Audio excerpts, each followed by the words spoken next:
Hello and welcome to another Overlord lore video, and today we are going to take a look at the question of how dragons and humans can procreate with another, which they apparently have, hence why Draudilon Auriculus, the half-baked human-shaped dragonlord, exists.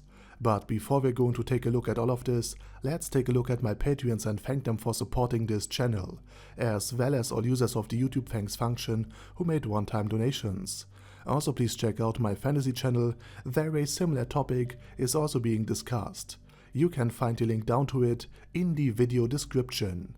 Now, with that said, Overlord is heavily inspired by Dungeons and Dragons. For example, Platinum Dragonlord is likely just Bahamut, the Platinum Dragon, while Sheltier represents Tiamat, his evil sister. In D&D, Tiamat dwells on the first floor of the Nine Hells, which is dominated by the first of the devils, Asmodeus, and he has a staff, the Staff of Asmodeus. And also, just like with Einsulgon's human form, nobody of the devils is aware of Asmodeus' true body.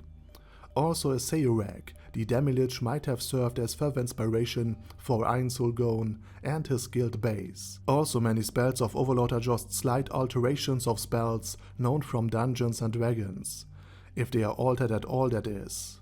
And the same goes for tier magic and many other concepts.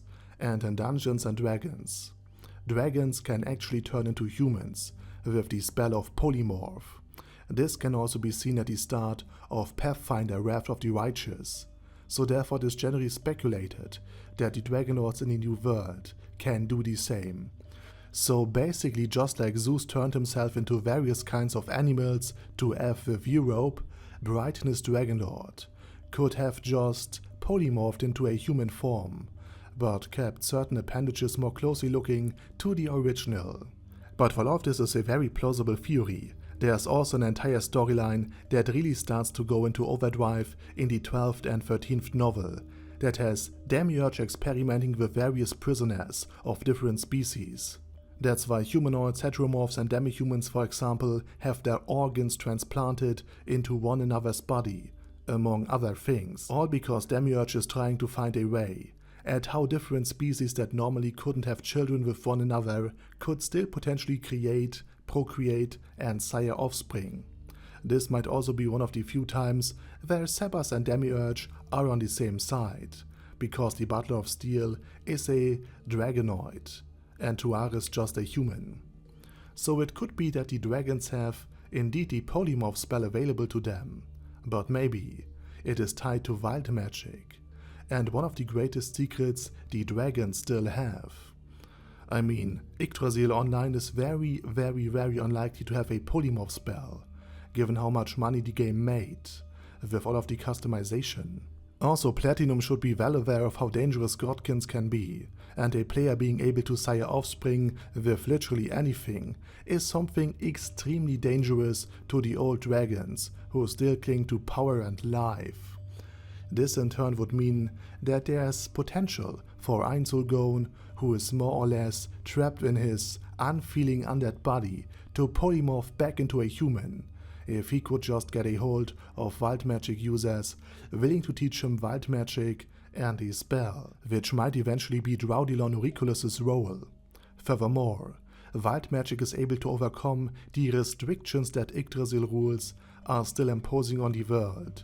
For example, the wild magic ring that Climb wears could allow a warrior like Cocytus to gain an additional 5 levels for the duration of the ring being equipped. So Einsulgon could potentially learn wild magic and then the ability to polymorph, which would be a beautiful happy ending, seeing Einsulgon return to his human self and for the first time in years feel real, uninterrupted feelings, without his emotional inertia intervening and dampening any joy he feels. Eins could settle down in a peaceful world he has conquered, and live for all eternally, happily even after.